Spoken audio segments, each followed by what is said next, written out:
Hello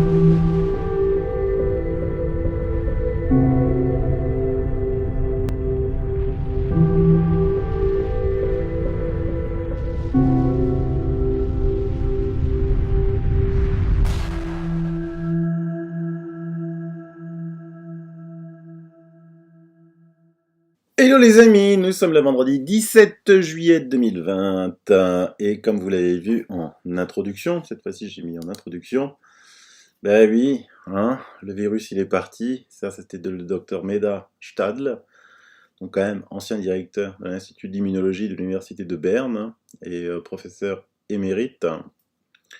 Donc d'un côté, je sais que les gens sont perdus, hein. Vous avez les médias de la peur qui continuent le virus de la peur en disant que il y a une deuxième vague par-ci, deuxième vague par-là, et puis hier, vous avez vu aussi, avant-hier, dans mon émission d'avant-hier, dans Le Parisien, la troisième vague à Hong Kong. Donc, souvenez-vous, essayez de faire un petit dans la tête, essayez de dire aux gens, mais tu as entendu qu'il y a un mois, on parlait de deuxième vague en Chine, il en est quoi? Tu as entendu qu'il y a 3 semaines, on parlait de deuxième vague en Allemagne, il en est quoi? Et ainsi de suite, quoi. Il faudrait, je sais pas, je sais que j'ai de nombreux retraités qui me suivent. S'ils pouvaient, s'il y en a un que ça intéresserait, ou plusieurs, se mettre à plusieurs, de me retrouver tous les articles de presse où ils annonçaient des deuxièmes vagues un petit peu partout maintenant depuis un mois, pour se rendre compte que bah, il se passe rien, hein, il se passe rien. Donc il y a des deuxièmes vagues annoncées de partout, y compris en France. Cluster, cluster, cluster par-ci, cluster par-là. Et les gens sont perdus, et les gens sont dans la peur. Donc je vous avais annoncé, quand il y avait eu cette tribune signée par des médecins, demandant le port du masque dans les lieux clos, que évidemment le gouvernement allait suivre, hein. Donc on demande à des médecins de faire une tribune, on s'appuie sur cette tribune pour dire ah ben voilà on va le faire, et puis ensuite on décide le 14 juillet que ça sera obligatoire à partir du 1er août, on se moque un peu en disant ben le virus c'est un juillettiste, il est parti en vacances, il revient en août, et donc là on rétropédale et on avance d'une semaine le port du masque. Moi ce qui me gêne c'est le port du masque qui a déjà été décidé obligatoire pour les enfants de plus de 11 ans à la rentrée prochaine. La rentrée prochaine, c'est septembre quand même, hein. Donc on voit bien qu'il n'y a aucune intelligence, réflexion quand on décide comme ça aussi vite, que c'est une manipulation et que le port du masque est là pour continuer à laisser les gens dans la peur. Je lisais quelqu'un qui me dit dans un groupe Facebook, une femme a été testée positive et elle pleurait, quoi. Elle croyait vraiment qu'elle allait mourir. Donc bah, j'espère que toutes ces personnes, bah, vous pouvez leur montrer mes émissions pour les rassurer un peu. Et pour continuer, allez, en Italie, Alberto Zangrillo était sur une émission Coronavirus, il n'y a plus aucun patient grave. Il faut savoir distinguer entre être positif à un test, hein, et avoir le virus, et malade, hein.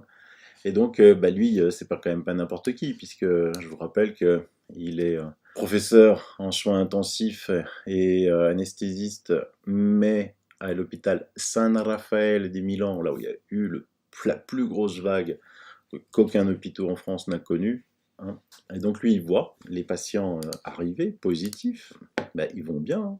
Donc dans l'article, je vous le laisse, toujours je vous mets tous les liens, tous les articles dans le descriptif de l'émission, et il dit qu'il faut arrêter le mythe du virologue star qui passe sur les télés, ou le mythe des soi-disant professeurs qui n'ont jamais vu de patients et qui sont dans les hautes conseils scientifiques, hein.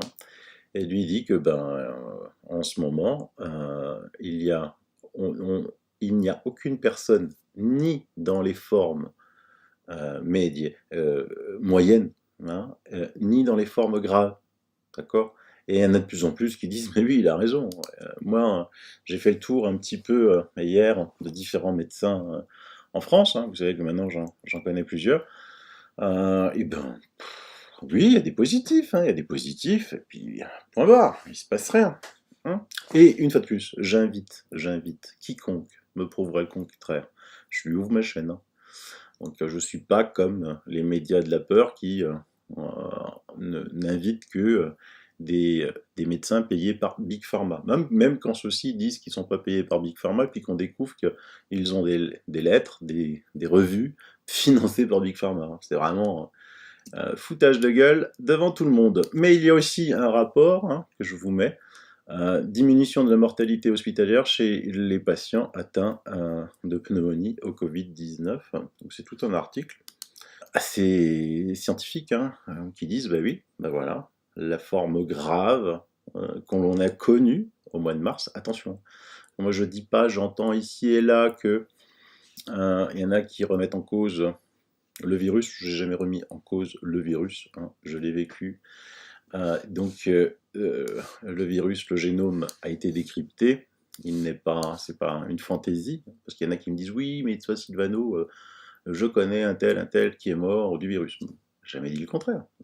Moi, tout ce que je leur dis, il est mort, d'accord, mais qu'est-ce qu'il avait comme autre pathologie? Et puis surtout, il a été soigné à quoi? Ça, on va y revenir.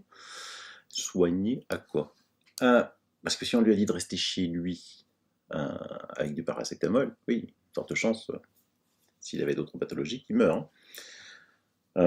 Professeur Éric Chabrière sur son compte Twitter, tempête dans un verre d'eau et seulement 3 personnes positives hier à l'UHU. Donc avec 2 graphiques, il a tout expliqué.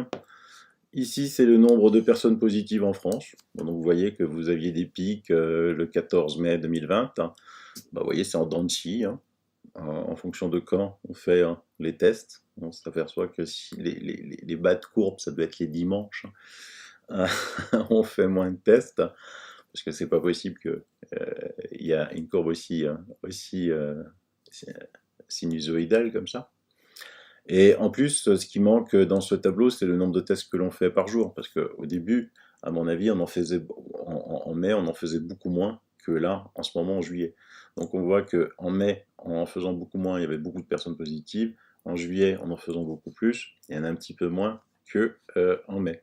Mais surtout, ce qu'il faut regarder, c'est le nombre quotidien de personnes nouvellement hospitalisées pour Covid.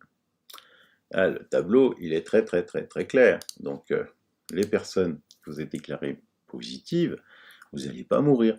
Il faut faire attention, il va falloir vous soigner.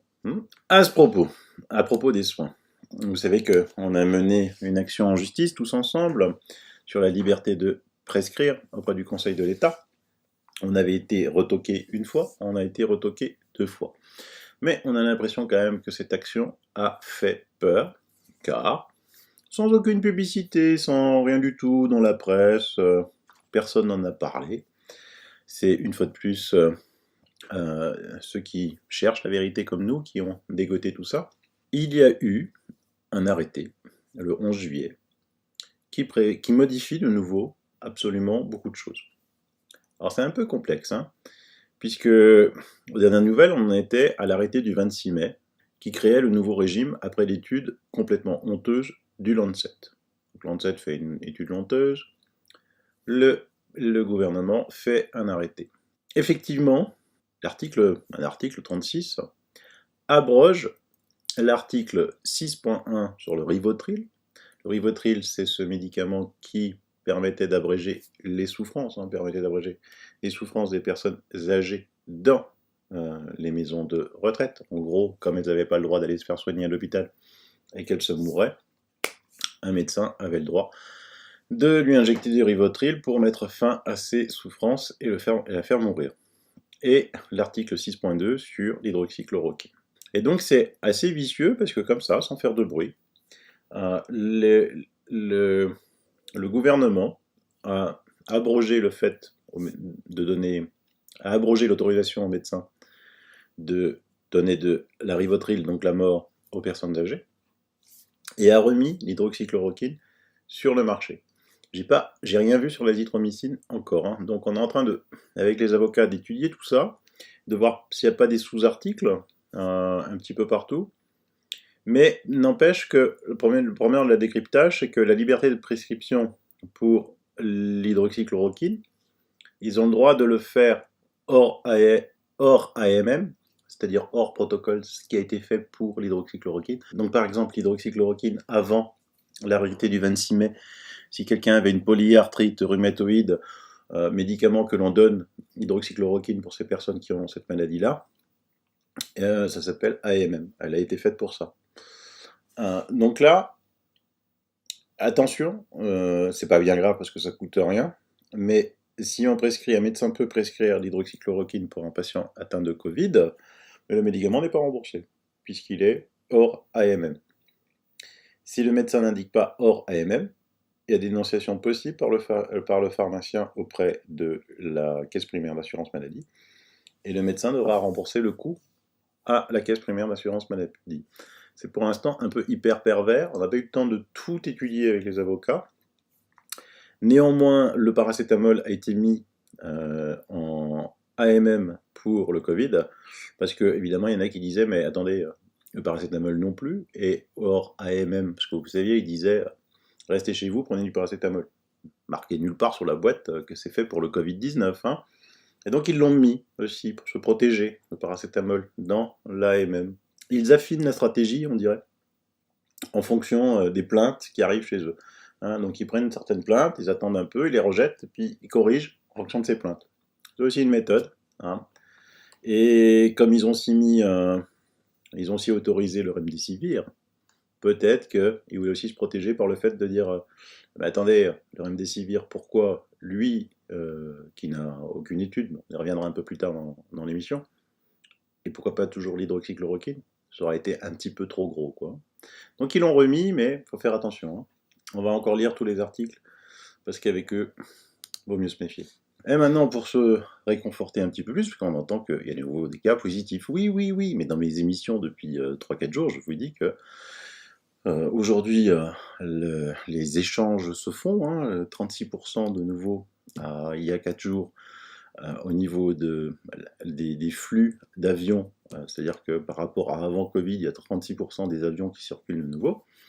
C'est la période des vacances, il y a des gens qui partent en vacances et qui reviennent de pays. On ne fait pas très attention, peut-être, en France, je ne sais pas.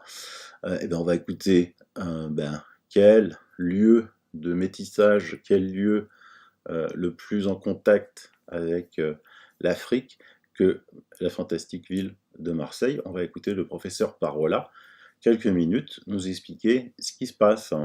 Professeur Philippe Parola, vous êtes chef du service des maladies infectieuses à l'IHU Méditerranée Infection de Marseille.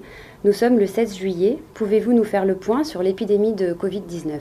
Alors, je peux vous parler de la situation à Marseille, puisque l'IHU Méditerranée Infection, depuis le début de l'épidémie, teste tous les patients suspects, tous les cas contacts, toutes les personnes qui viennent se présenter à nous. Nous avons, vous le savez, testé jusqu'à 5000 patients par jour au cœur de l'épidémie, puis avec la fin de l'épidémie dans notre région, le nombre de tests effectués tous les jours a diminué. Là, depuis 2 semaines, il a un petit peu augmenté puisque nous effectuons en moyenne, depuis 2 semaines, 500 tests par jour, parfois des patients symptomatiques, parfois des patients qui reviennent de voyage, parfois des patients ou des futurs voyageurs qui ont besoin d'un test négatif.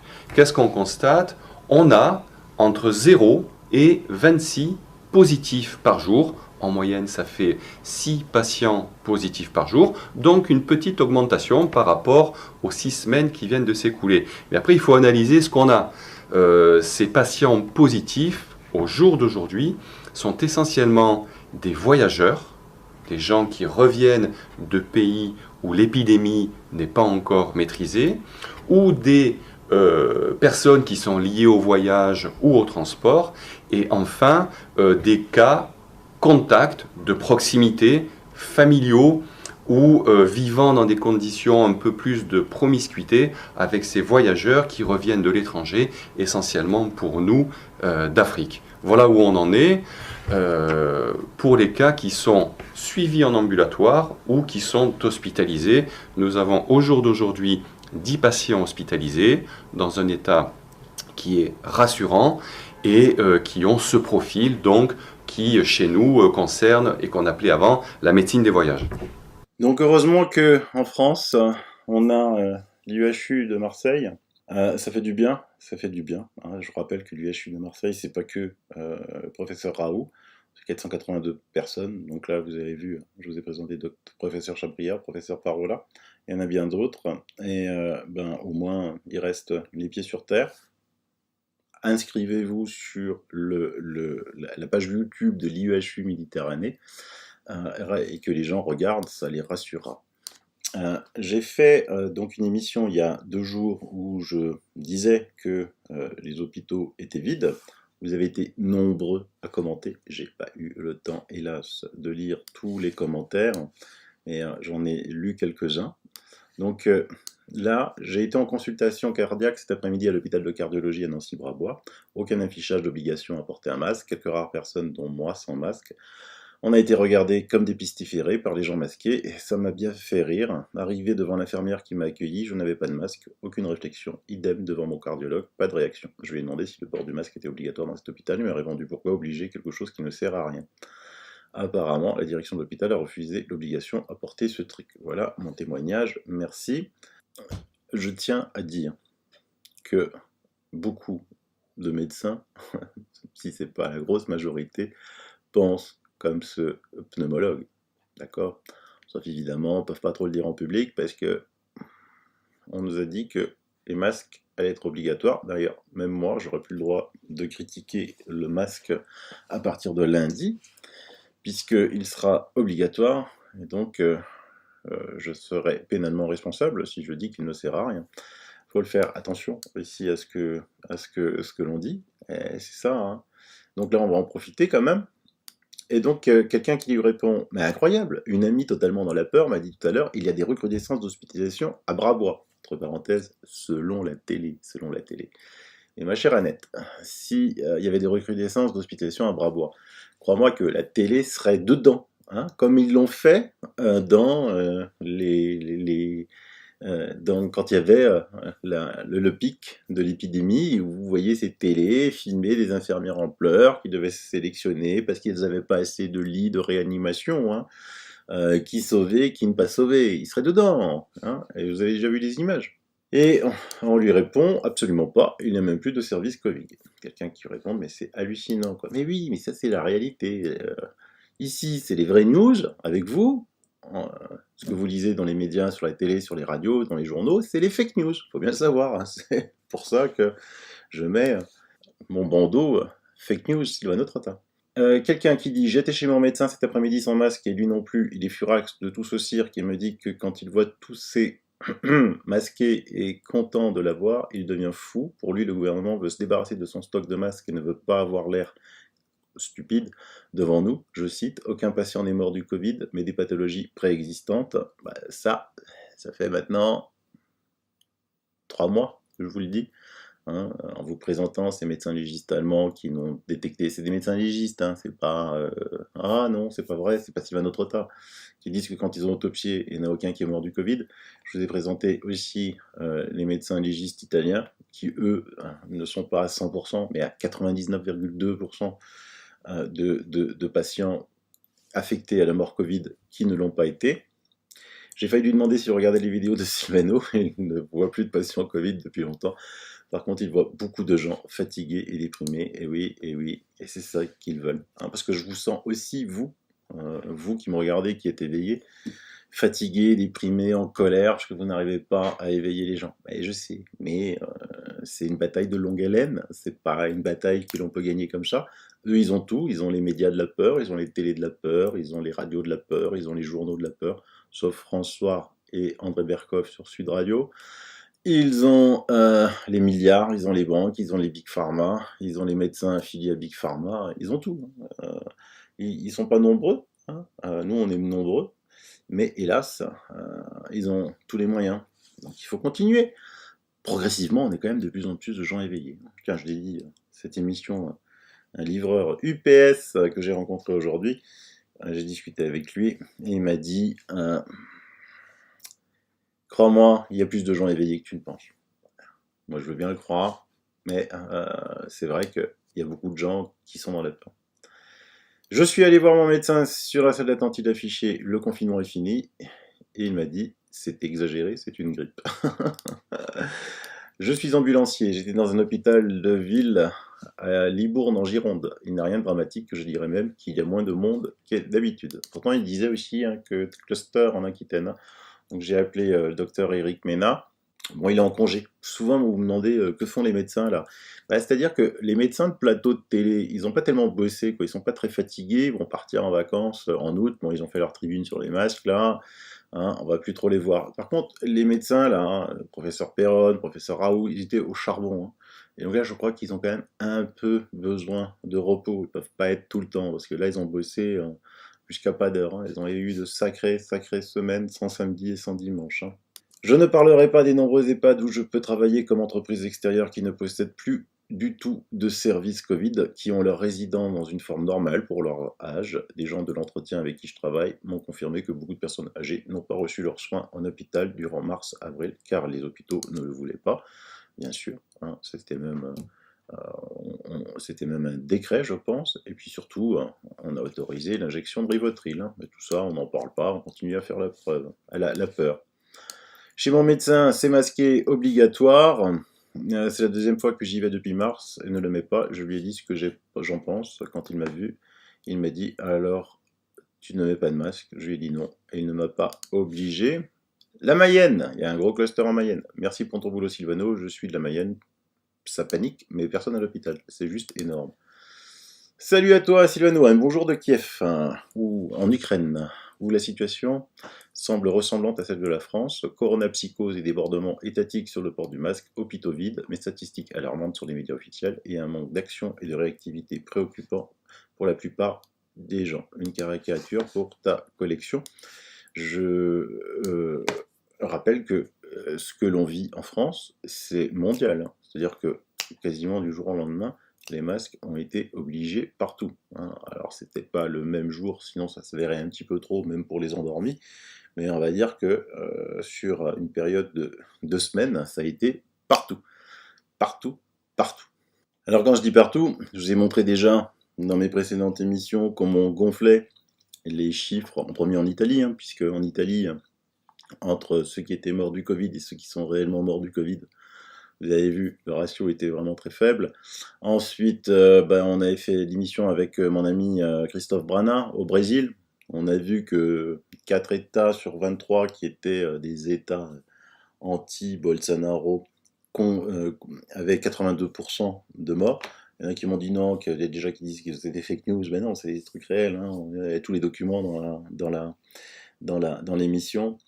Et puis, j'ai eu beaucoup de sources qui m'ont confirmé de Français vivant au Brésil, ces hôpitaux vides.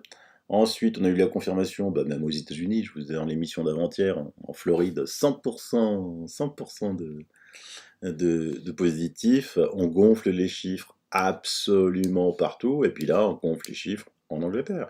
Coronavirus, une étude montre comment le nombre de morts en Angleterre est peut-être surévalué. Et si le bilan du Covid-19 en Angleterre était moins élevé qu'il n'y paraît.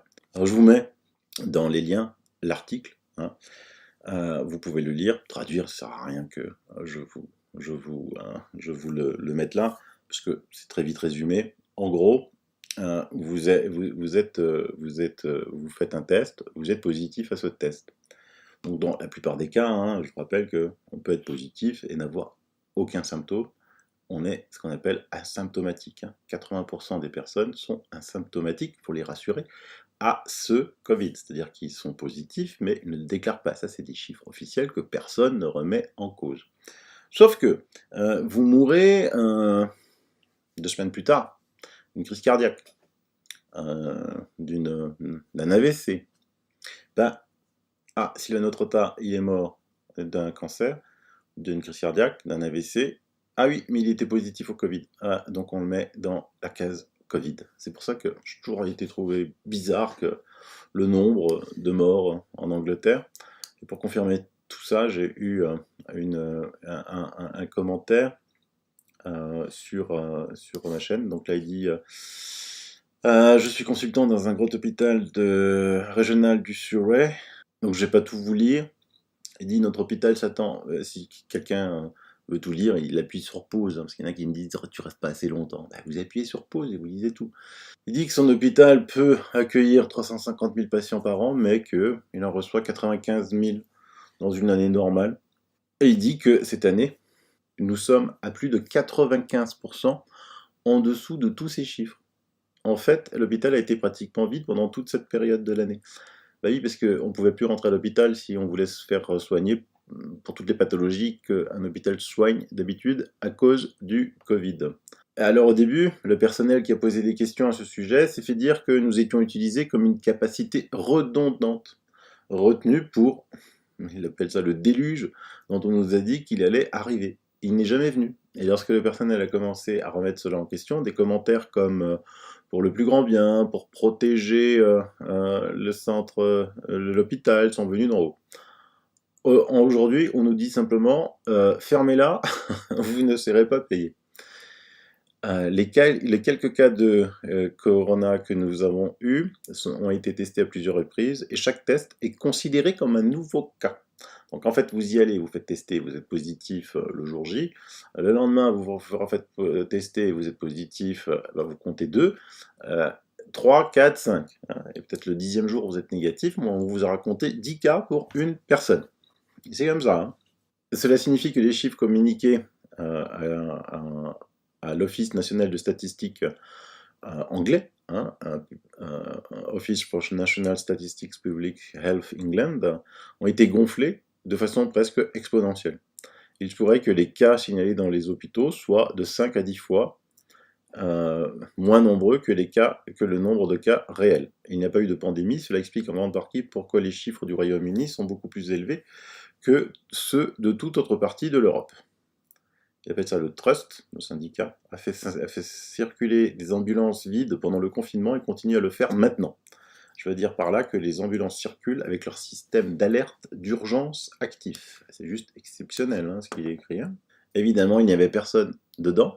Et je pense que cela a été donné pour donner l'impression au public qu'il y avait plus de demandes d'ambulance qu'il y en a réellement. Le personnel ne porte pas des masques et des surblouses, ne prend pas de distance sociale quand il est face au public, mais dès qu'il est hors de vue du public, évidemment. Le personnel exprime son étonnement de voir que malgré les avertissements qu'on dit que les masques sont totalement inefficaces, voire dangereux, que le public les achète encore parce qu'un politicien leur a dit. Nous avons annulé la grande majorité des opérations et parmi celles-ci, toutes les chirurgies ont été annulées. La chirurgie d'urgence ou celle qui est jugée urgente a été sévèrement réduite.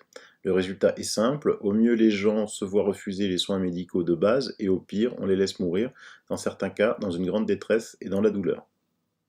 En ce qui concerne l'attestation de décès, tout le personnel responsable a été encouragé dans la mesure du possible à évoquer des complications liées au Covid-19 comme raison du décès, même si le patient était asymptomatique et n'avait même pas subi de test de dépistage du Covid. J'estime que cela revient simplement à remplir frauduleusement des certificats de décès, et cela a eu pour effet de les gonfler grossièrement, le nombre de décès de Covid. Le fait est que, quel que soit l'objet de votre décès à l'hôpital, il est probable que le Covid figurera sur votre certificat de décès. J'ai joint à ma déclaration les directives détaillées publiées par le gouvernement sur le certificat de décès qui montrent comment le Covid-19 en tant que facteur est encouragé à figurer au moins sur un certificat de décès. N'oubliez pas, me dit-il, que le Covid-19 ne peut pas tuer en soi. Ce qui tue, ce sont les complications dues au virus, notamment les symptômes de type pneumonie. Ces complications sont en réalité incroyablement rares, mais elles font l'objet d'un grand nombre de certificats de décès émis ces derniers mois. Tant que le Covid-19 figure sur un certificat de décès, ce décès est compté comme Covid-19 dans les chiffres publiés par l'OMS. Je crois sincèrement que de nombreux certificats de décès, en particulier parmi les personnes âgées de plus de 65 ans, ont été remplis frauduleusement afin d'être comptés comme décès Covid-19. Il y a eu des jeudis soirs où je suis resté seul dans mon bureau, où j'ai pleuré en entendant les gens m'acclamer et applaudir à l'extérieur. Cela me rend malade de voir toutes les affiches « Merci NHS » partout, et l'arc-en-ciel volé qui pour moi ne dit plus qu'un seul mot, la peur. Il y a beaucoup de bonnes personnes dans le NHS, et bien que je ne plaide pas pour mon pardon, je plaide pour eux. La plupart sont mal payés, ils ont rejoint l'association pour de bonnes raisons, et j'ai été intimidé et menacé si je ne respectais pas leur message. Je sais que si l'on pouvait trouver un moyen de garantir au personnel du NHS la sécurité contre les représailles, il y aurait un tsunami de dénonciations qui, je n'en doute pas, contribuerait à mettre fin à cette folie totale et brutale. J'ai de plus en plus de mal à vivre avec ce que avec dans quoi je suis impliqué, et je suis désolé que cela soit arrivé. Pour terminer, je dirais simplement ceci, les politiciens n'ont pas changé, le pays a juste fait une erreur fatale et a commencé à leur faire confiance sans poser de questions. Voilà, voilà, accorder l'immunité à tous ces personnels soignants, à tous ces médecins, laissez-leur dire tout ce qu'ils ont sur le cœur sans avoir à subir les conseils, les affres des conseils de l'ordre des médecins des différents euh, euh, pays, et vous allez voir, vous allez être étonné que le son de cloche, il est complètement différent de ce qu'on vous raconte sur les médias mainstream de l'ensemble de la planète. Alors pour en revenir à l'hydroxychloroquine, la France a autorisé le remdesivir.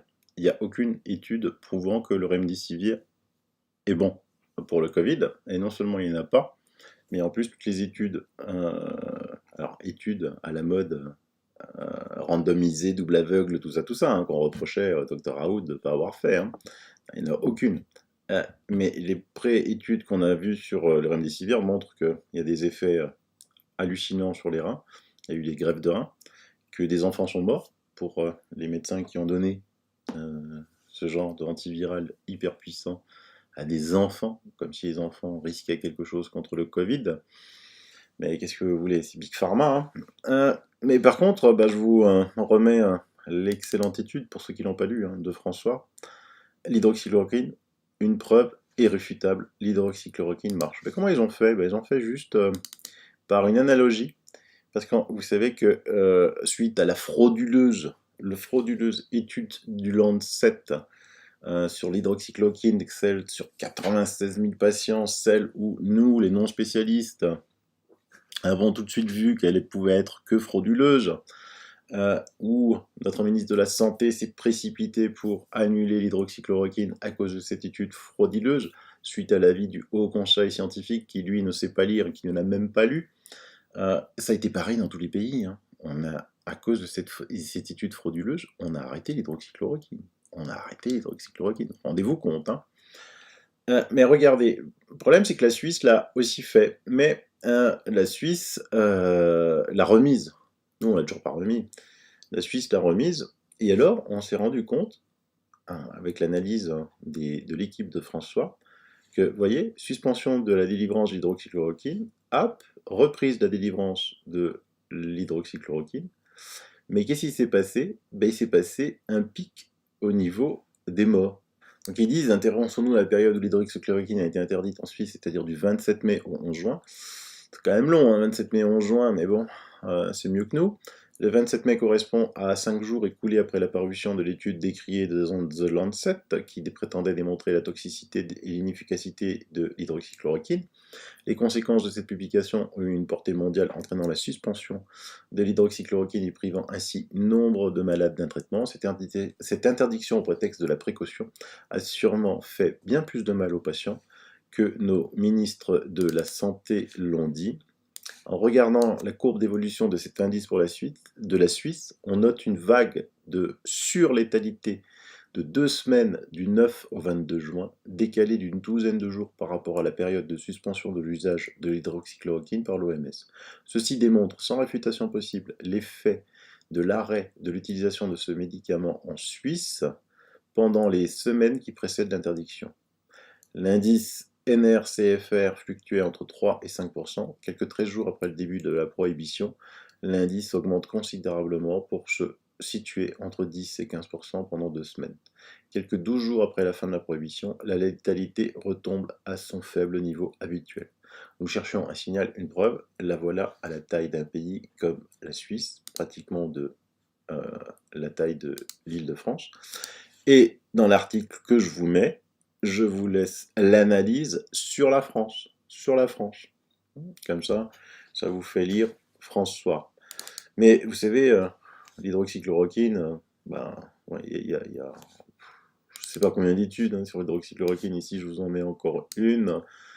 Traitement Covid-19 à base d'hydroxychloroquine, examen systématique des preuves cliniques et avis d'experts tirés d'enquêtes auprès de médecins. C'est-à-dire que des médecins qui n'ont aucun lien avec Big Pharma. Hein, c'est Dupont-Michel dans la Creuse, par exemple. Hein. Et ben, les résultats, 85% des médecins ont déclaré que l'hydroxychloroquine est au moins quelque peu efficace pour le Covid-19. L'hydroxychloroquine était le traitement le plus utilisé pour les patients Covid-19. 35 à 40% des médecins utilisent le médicament, l'ont qualifié de très efficace ou extrêmement efficace contre le Covid-19. 65% des médecins ont déclaré qu'ils prescriraient de l'hydroxychloroquine pour le Covid-19 aux membres de leur famille. Donc 65% des médecins, c'est juste énorme, hein, c'est sur une base énorme. Hein. Puisque c'est la base Sermo donc de 800 000 médecins. Donc 65% des médecins la prescriraient. Mais notre président, lui, il n'en prendrait toujours pas. Et je vous mets aussi dans les liens la fantastique étude du professeur Tselenko, où j'en parle souvent.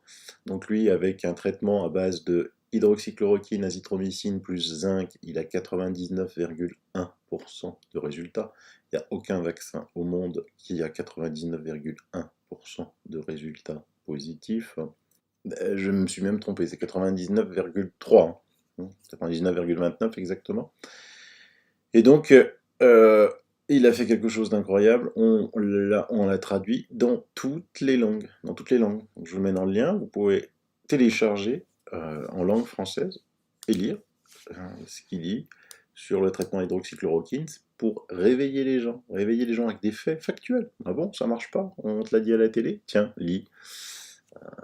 99,3, excusez-moi. Hein. Et pour finir sur cette affaire d'hydroxychloroquine, il y a une association des médecins qui décrète voici comment arrêter la montée en flèche du Covid. Ils ont cité l'étude indienne publiée récemment, examinée par des pairs, montrant que l'hydroxychloroquine, un médicament antipaludique, est utilisé de manière sûre et efficace pour prévenir le Covid. Et ils disent, ces médecins, cette association de médecins, que de très rares études négatives étaient dénuées de sens car le traitement a été appliqué trop tard pour espérer un résultat positif, sans parler des doses incroyables qu'ils ont données d'hydroxychloroquine qui n'avaient rien à voir avec ce que le docteur Tselenko, avec ce que le docteur Raoult, le docteur Perron prescrivait, mais strictement rien à voir. Du reste, une petite leçon d'Afrique du fantastique professeur Seydi au Sénégal, c'est une sommité mondiale, professeur Seydi. Bah, écoutons ce qu'il dit. Hein. En fait, comme on était un peu dans le contexte de l'urgence sanitaire, je me suis dit que les médicaments agissaient au niveau du virus au laboratoire avec des publications. Il y a l'étude de Didier Raoult qui montrait que ça pouvait marcher. C'est une étude préliminaire, ça c'est évident. Nous avons constaté que cette molécule était disponible, n'était pas coûteuse, était bien tolérée. Donc, par rapport à tous ces facteurs, nous avons trouvé plus logique de démarrer le traitement, mais de le faire uniquement en milieu hospitalier avec toutes les précautions. Chaque patient doit bénéficier d'un électrocardiogramme et d'un suivi très rapproché. Et cela nous a aidés peut-être à ne pas avoir beaucoup d'effets secondaires. Mais on sait qu'au Sénégal, l'hydroxychloroquine, la chloroquine de manière générale, qui a été utilisé pendant des décennies et des décennies. C'est un médicament très connu et ça peut même faire sourire les Sénégalais quand ils entendent dire que cette hydroxychloroquine est dangereuse. Et je vais ajouter un élément essentiel. Quand vous regardez bien toutes les études qui ont été faites, ce sont des études qu'on ne peut véritablement pas comparer en règle générale avec le protocole de Didier Raoult. L'étude Recovery, qui est une étude qui est peut-être intéressante, voyez que dans cette étude, le premier jour, il donne une dose 4 fois supérieure à celle préconisée dans le protocole de Didier Raoult. Quand vous donnez une dose 4 fois supérieure, si vous avez des effets secondaires, vous ne pouvez pas conclure et comparer avec une étude qui donne une dose moyenne, 800 mg versus 2400 mg. Les posologies sont différentes, les durées de traitement sont différentes, et même, il y a un biais de sélection. En général, on prend les malades les plus graves, on les met sous hydroxychloroquine, azithromycine pour pouvoir dire après que cette association tue le malade. Je vous avais parlé de Trump à plusieurs reprises. Je ne sais plus si je vous ai dit que l'administration Trump ordonne aux hôpitaux de contourner le CDC, c'est-à-dire Dr Fauci et d'envoyer toutes les statistiques sur les patients atteints de coronavirus sur une base de données centrale à Washington, parce que évidemment, vous l'avez vu dans mon émission d'avant-hier, il y a des faux, avec des hôpitaux qui donnent 100% de cas positifs et qui gonflent tous les jours le nombre de cas, ce qui permet à la presse mainstream complètement qui ne va pas plus loin de dire record de contamination aux États-Unis parce qu'ils n'ont rien étudié, ils n'ont rien étudié du tout. Ils reprennent des dépêches de l'AFP ou de Reuters, et ils mettent en ce moment la seule et unique photo de Trump avec un masque. Alors pourquoi cette photo avec un masque? Parce qu'il a dit qu'il ne mettrait jamais de masque. C'est parce qu'il se rendait dans un hôpital. Donc la moindre des choses, quand on va au contact de malades, c'est de mettre un masque. Je pense que c'est un monsieur poli et qu'il l'a fait. Je vous avais aussi dit que certains me disent oui, mais il insiste sur le vaccin, le vaccin. Ouais, ouais. Mais une fois dans une émission, il faudrait que je la retrouve, parce que c'était il y a, je crois, 2 mois, je vous disais que lui, il préparait autre chose. Là, regardez, ça tombe, ça tombe. Un lien d'une news d'une petite biotech de Taïwan concernant des tests avec hydroxychloroquine liposomale. Liposomale. Vous connaissez la vitamine C liposomale, je vous en ai souvent parlé. Et donc, ces petites compagnies qui s'appellent Taiwan Liposome Company, en pré-ouverture sur le Nasdaq, était à plus 36,44. Alors que Moderna, qui annonce la phase 3 de son vaccin classique, plus 16,27% avec sa news sur son vaccin. Le marché deviendrait-il clairvoyant?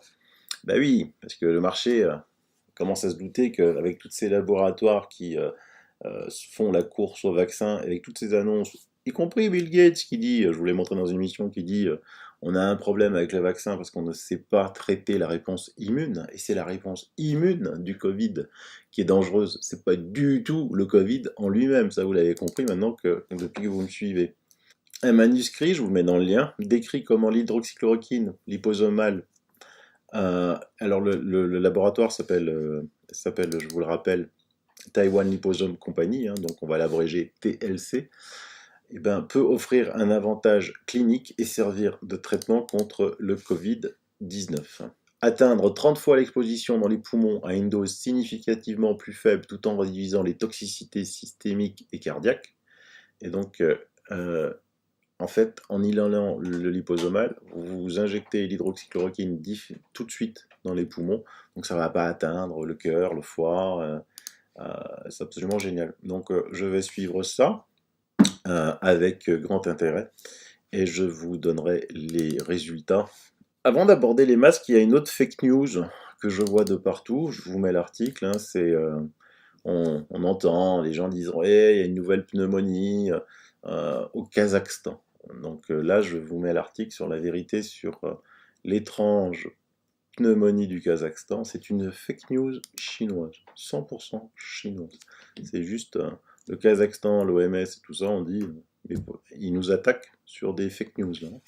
Donc il faut le savoir, ça, que les Chinois sont aussi capables de beaucoup de fake news. Je vous avais parlé du réseau Sentinelle, ce réseau, vous savez, de 800 médecins qui traitent de la grippe, et que je n'avais pas vu le Covid. J'ai eu un abonné qui m'a dit Sylvano, je me désabonne de ta chaîne parce que tu mens, parce qu'il y a le Covid dedans. J'ai tout de suite été regarder, je lui ai demandé attends, mais tu l'as vu où? Moi, j'avais rien vu. Et alors, est-ce que je suis surveillé? J'en sais pas, pourtant je suis absolument pas parano. On m'a écrit aujourd'hui, il n'y avait rien. C'est d'aujourd'hui, il n'y avait rien la semaine dernière. Donc je ne suis pas encore devenu gaga. Et aujourd'hui, effectivement, quand on va sur le réseau Sentinelle, on voit une description des cas suspects de Covid-19 hors IRA, infection respiratoire. Et donc, je vous avais montré que ça la semaine dernière. J'avais pas vu. Mais vous voyez que les chiffres sont bas. Ça, c'est les taux de prélèvement, la courbe bleue tout en haut à droite, c'est le taux de prélèvement. Et en bas rouge, c'est les taux de positivité.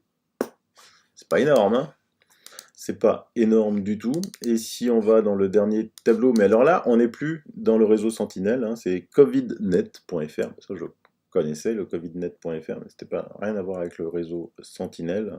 Enfin, sauf si je ne le sais pas.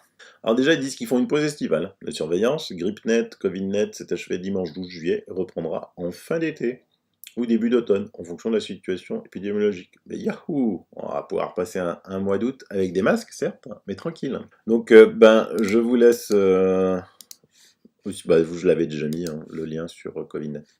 En parlant des masques, j'ai eu des infos de mes amis docteurs suisses. Oui, j'ai même des amis docteurs suisses maintenant, hein, qui m'envoient un mail qu'ils ont tous reçu.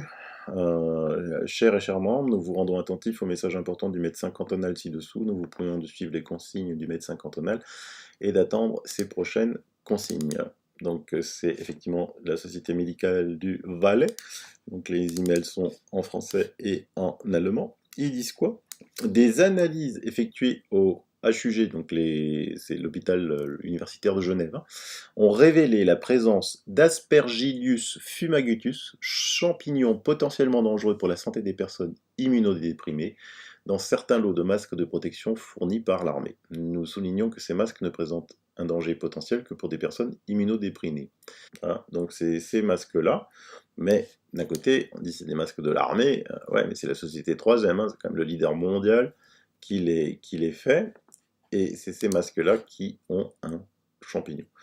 Alors, moi, je voudrais quand même vous faire mettre l'accent sur quelque chose, parce que ces masques-là sont faits, c'est écrit sur la boîte, hein, je vous mets une autre boîte là, ne pas utiliser un même masque plus de 4 heures consécutives, d'accord? C'est écrit, ne pas utiliser un même masque plus de 4 heures consécutives. Ne pensez pas que ce genre de masque est quelque chose de complètement neutre. Ce n'est pas neutre, parce que le système respiratoire, la bouche, c'est un nid à microbes et à bactéries. Donc quand vous avez un masque toute la journée dessus, avec la condensation, il y a des bactéries.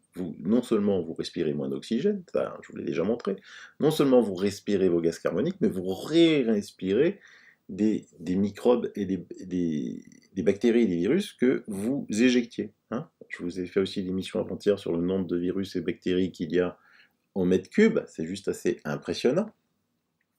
Et donc, la condensation va favoriser l'apparition de d'autres bactéries et virus sur ces masques. Donc attention, moi quand j'en vois qui utilisent le même masque tout le temps, je le sais, dites pas non. Je vois des personnes chercher les masques dans leur sac, les masques dans leur poche, et ils l'utilisent une semaine, 2 semaines, hein, si ça se trouve. Là, vous faites quelque chose de mal. Et moi, je ne comprends pas que l'on ne met pas l'accent sur la dangerosité, alors que c'est écrit dessus, ne pas utiliser le même masque. Tous les médecins le savent, ça. Hein.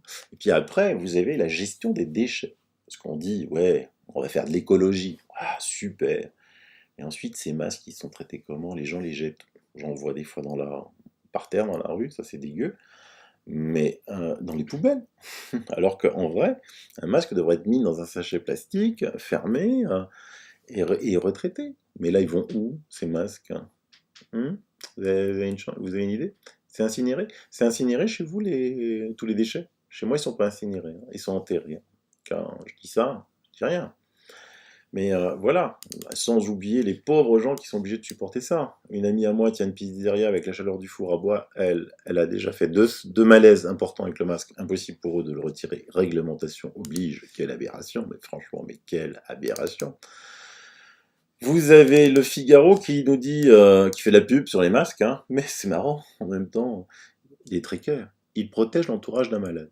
Mais ils disent, ils ne protègent pas contre l'inhalation des particules en suspension dans l'air. Ils sont confortables à porter. Ouais, ben porte-le toi toute la journée, tu verras. Ils doivent être jetés dès qu'ils sont souillés, c'est-à-dire ils doivent être jetés au bout de 4 heures. Mais ça, ils oublient aussi de le dire, hein, le Figaro. Et puis vous avez Anthony Fauci, celui qui est en guerre contre Trump. Ben, il s'oppose à une étude contrôlée sur l'efficacité des masques. Il ne veut pas qu'on fasse une étude sur l'efficacité des masques. Donc, il faut quand même réfléchir, ça. C'est le patron de la santé aux États-Unis. Il ne veut pas qu'on fasse une étude sur l'efficacité des masques. Mettez-en. Mettez la muselière. On est là pour aller vers le gouvernement mondial. On est là pour faire peur. On est là pour arriver aux élections par vote électronique en novembre parce qu'on ne veut plus de Trump. Il faut bien comprendre que c'est quelque chose de politique, hein, le masque. Hein. C'est pas quelque chose de la santé. N'importe quel médecin vous dira que ça ne protège de rien, un masque. De rien du tout. Et vous inhalez tout ce qu'il y a dedans. Mais ça va même plus loin. Ça va même plus loin. Regardez cette vidéo. On est en Lettonie.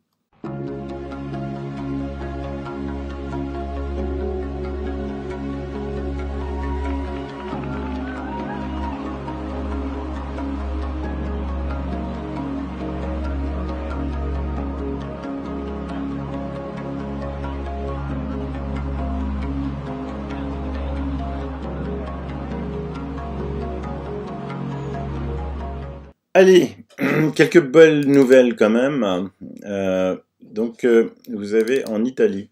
Alors, je vous traduis. Le parquet de Milan ouvre une enquête sur l'OMS après les révélations de Codacons, une épidémie coupable. Alors, Codacons, c'est quoi? C'est une association, une coordination des associations pour la protection de l'environnement et les droits des utilisateurs et des consommateurs. Donc, ils disent, suite à une plainte déposée en avril par la Codacons, le parquet de Milan a ouvert une enquête contre l'OMS, accusé d'erreurs, de contradictions, d'omissions et de retards dans la gestion de la pandémie qui ont contribué à la propagation de l'épidémie à l'origine, empêchant de sauver des milliers de vies et causant des dommages économiques partout dans le monde.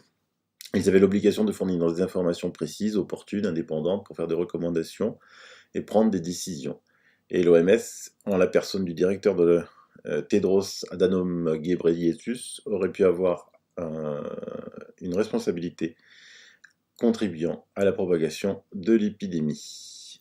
Et donc, ils disent que pour eux, les autorités sanitaires italiennes se sont complètement confiées au diktat de l'OMS et que l'OMS a sous-estimé non seulement l'urgence, mais a donné de mauvaises directives.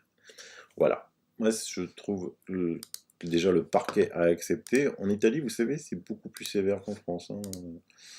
Les parquets ouvrent énormément d'enquêtes, donc ils avaient aussi ouvert des enquêtes sur ce qui s'est passé dans les maisons de retraite, et ils ont raison. Il y a aussi l'effet, vous savez, on parle souvent, les gens ont peur du Covid. Je vous mets un article sur la Banque mondiale qui dit que selon le scénario de base, la pandémie de Covid-19 pourrait faire basculer 71 millions de personnes dans l'extrême pauvreté, donc c'est-à-dire sous le seuil international de 1,90 $ par jour. Ils appellent extrême pauvreté 1,90. Donc vous êtes pauvre si vous avez 1,91 € par jour pour vivre. Un scénario plus pessimiste considère que ce chiffre pourrait s'élever à 100 millions de personnes. Et ça, c'est à quoi? C'est l'effet du confinement de toutes les économies. De toutes les économies. Et on a confiné pourquoi? Ce qu'il résume mieux, c'est ça. Grippe, jusqu'à 650 000 morts en moyenne chaque année. Même affaire et aucune panique.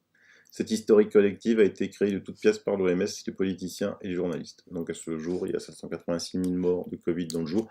Et je vous le répète, on a suffisamment de preuves pour montrer que le confinement n'a strictement rien sauvé.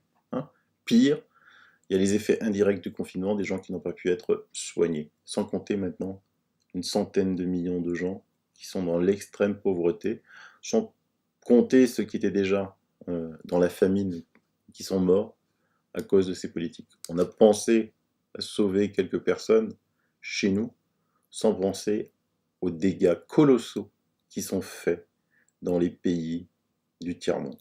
Ça, c'est un véritable scandale. Un véritable scandale, une fois de plus, fait à l'Afrique, à l'Asie et à tous ces pays pauvres dans le monde. Ici, j'ai pris un truc là sur Radio-Canada. La stratégie qu'on a prise est d'y aller graduellement car on est en train de changer les habitudes de la population pour longtemps. Pour longtemps. Vous entendez? Pour longtemps. Ça, c'était une illustration de Walter Molino, un peintre italien, un illustrateur italien, datant de 62, et qui décrivait la vie en 2022. C'est rigolo, Bon, évidemment, vous voyez bien que il a oublié, il les a gardés avec les habits et avec la technologie de 1962, avec un monsieur en plus qui lève son chapeau pour saluer une dame. La politesse, à cette époque-là, c'était encore quelque chose. Mon amie Sarah m'a envoyé ça. Elle dit, dans son club de sport, suite aux directives gouvernementales annoncées dès le lundi 20 juillet, le port du masque sera obligatoire dans tous nos clubs Basic Fit. Lors de vos déplacements au sein du club, le port du masque ne sera pas obligatoire pendant l'activité sportive en tant que telle. Franchement, c'est pas du moquage. Il faut porter le masque pour aller sur son truc de sport, mais une fois que vous expirez, expulsez, faire du boulot, là, non, vous avez besoin de masque. Bon, tant mieux, parce que sinon ils vont mourir. Mais c'est juste pour vous dire la stupidité. Par contre, une fois que vous êtes levé, là, alors que vous avez bien expiré des mètres cubes et des mètres cubes d'air aux alentours, quand vous vous déplacez, non, il faut mettre un masque. C'est du pipotage complet, quoi. Du pipotage complet. S'il y en a un qui arrive à m'expliquer, je l'invite sur ma chaîne. À propos des masques, j'ai une idée. Je vous ai déjà présenté des fabricants de t-shirts. Du reste, la dernière fois, j'ai oublié de vous mettre les liens, donc je vous remets les liens des fabricants de t-shirts. Je voudrais m'adresser à ceux qui pourraient fabriquer des masques. Et donc, moi, je veux pas tellement. Il y a ça, je reçois, tiens, Sylvano, ça serait pas mal, ça serait pas mal. C'est vrai. Mais moi, ce que je voudrais aussi, c'est un masque léger, où on puisse respirer, parce que de toute façon, ça va être la loi. Vous voyez, pas les trucs, parce que j'ai des masques en tissu, en bio, là, et ça donne encore plus chaud que les masques bleus, là. C'est horrible, quoi. C'est horrible, parce qu'il faut trouver quelque chose pour nos enfants qui vont rentrer avec cette horreur en septembre, c'est-à-dire dans 1 mois et demi, quoi. Donc si vous avez des idées, je vous mets mon adresse email, vous m'écrivez, bah voilà, ça vous fera du business. Moi, je vous garantis que sur ma chaîne, moi, le premier, des gens achèteront. Sinon, je vous donne toujours des nouvelles de la deuxième vague qui doit venir, je le rappelle, Nouvelle-Zélande. C'est pas la peine de me raconter l'Afrique du Sud, l'Australie, c'est pas les mêmes conditions climatiques. Le professeur Raoult l'a expliqué, je sais pas combien de fois. Le professeur Parola, tout à l'heure je vous mets l'extrait, vous l'a aussi expliqué. Je vous mets l'interview en entier, parce que j'ai juste mis un extrait. Vous l'avez déjà expliqué, ça dépend des températures. Et on surveille la Nouvelle-Zélande, parce qu'une fois de plus, la Nouvelle-Zélande, c'est ce qui reproche, c'est ce qui s'apparente le plus dans l'hémisphère sud à notre climat, et les virus se comportent en fonction du climat, et c'est la Nouvelle-Zélande. Et donc, ben voilà, au 17 juillet, parce que là, chez eux, le 17 juillet est fini. Donc, vous voyez toujours les nouveaux cas, les morts, 0, les cas critiques, 0. Et donc, ça fait, ils ont eu 21 nouveaux cas depuis les débuts du mois. Tout va bien. Pour finir l'émission, vous avez été nombreux à être choqués par l'autre jour sur les réseaux pédophiles qui continuent à être démantelés un petit peu partout dans le monde, dans le silence assourdissant des médias français. On s'aperçoit que déjà des procédures judiciaires ont été ouvertes aux États-Unis, mais en France, on trouve des choses assez hallucinantes sur ces discounts.